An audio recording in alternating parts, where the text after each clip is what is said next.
Mzozo wa kiutaratibu na majibizano ya maneno yameshuhudiwa ndani ya Bunge la Jamhuri ya Muungano wa Tanzania mjini Dodoma, yakiwahusisha wabunge wawili waliotofautiana vikali wakati wa mjadala wa bajeti kuu ya serikali.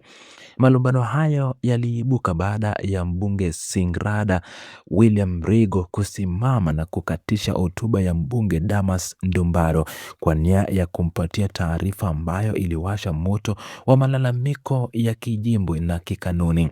William alidai mbele ya bunge kuwa amepokea mawasiliano ya simu ya dharura kutoka kwa wananchi wa jimbo la Songea mjini linalowakilishwa na mbunge Ndumbaro, wakilalamika kuwa wanadai serikali fedha zao kufuatia mazao ya mahindi yaliyouza kupitia makala ya taifa ya hifadhi ya chakula yani NFRA, jambo lililozua mzozo kuhusu nani anasema ukweli kati ya wabunge hao wawili.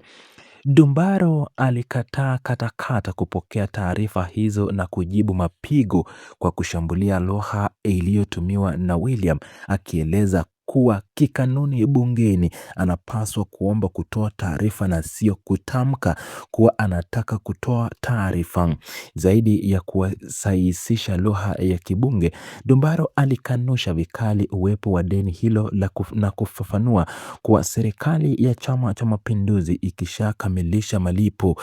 yote ya wakulima kwa jimbo lake katika bajeti iliyopita ya mwaka wa 2025-2026. Kubishana huku kwa kauli kulisababisha mbunge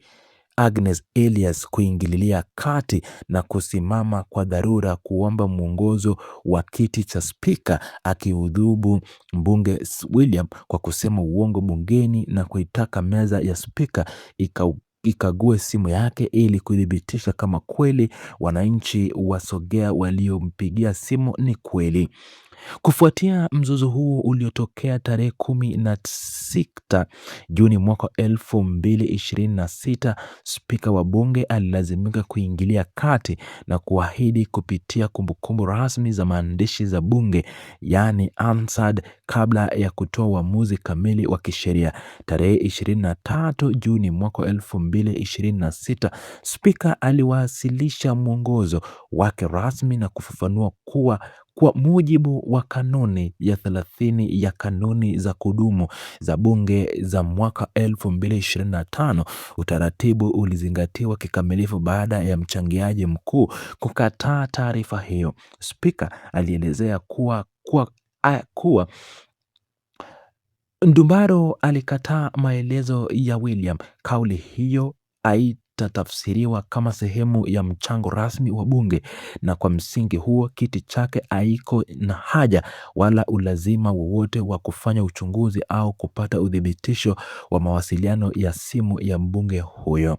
Mbali na kutoa uamuzi huo uliomaliza malimbizano hayo, spika alitumia fursa hiyo kuwakumbusha wabunge wote umuhimu wa kusoma, kuelewa na kuzingatia kanuni za 78 na 80 ambazo zilitungwa mahususi kwa ajili ya kuboresha michango bungeni na kuleta tija kwa wananchi.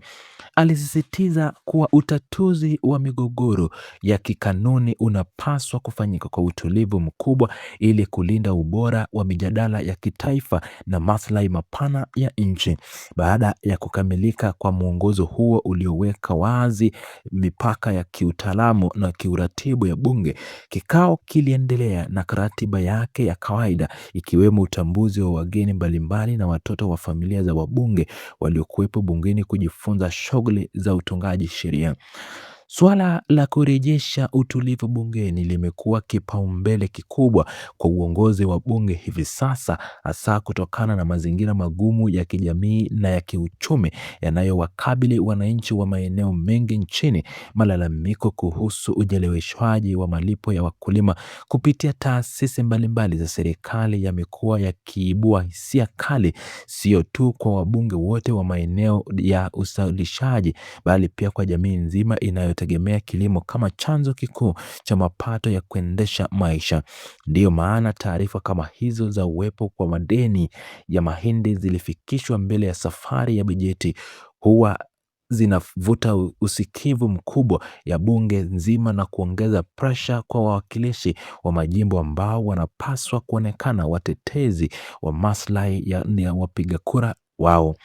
Mchakato nzima wa upitishaji wa bajeti wa mwaka wa kifedha wa 2026 hadi 2027 umekuwa ukikubikwa na changamoto nyingi za kiuchambuzi, huku wabunge wakijaribu kuhoji ufanisi wa mifumo ya ukusanyaji na usambazaji wa mapato ya serikali. Katika vikao vilivyotangulia, wabunge wengi walionyesha wasiwasi wao kuhusu namna fedha zinazotengwa kwa ajili ya ununuzi wa mazao ya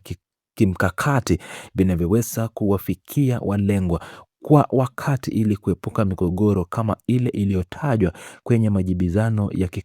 kikanuni. Ofisi ya Spika imesisitiza kuwa nyaraka zote za bajeti na vitabu vya makadirio vya matumizi vinapaswa kuwa wazi na kupatikana kwa urahisi ili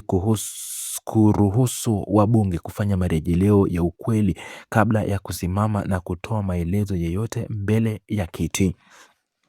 Uamuzi wa Spika kutokagua kifaa cha mawasiliano cha mwanachama wa bunge umejenga misingi imara ya kulinda faragha za wabunge pamoja na kuizuia kuingizwa kwa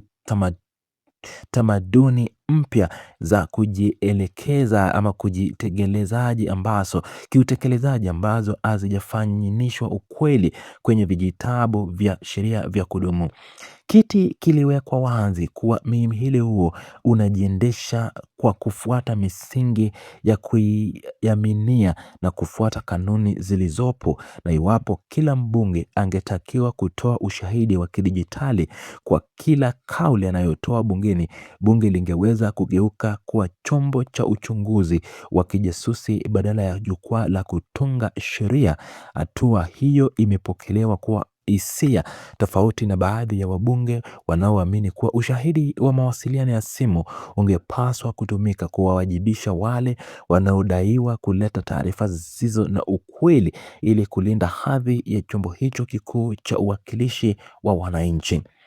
Wakati vikao hivyo vikiendelea kushika kasi mjini Dodoma, msisitizo mkubwa umekuwa kwenye umuhimu wa wabunge kutumia lugha rasmi na zenye staha wakati wanapopingana kimaoni ili kuzuia hali ya sintofahamu inayoweza kuharibu taswira ya nchi kati ya majukwaa ya kimataifa. Spika ameeleza kuwa nidhamu ya lugha na kufuata miongozo ya uwasilishaji wa hoja ya kawaida ya athara ya kisiasa.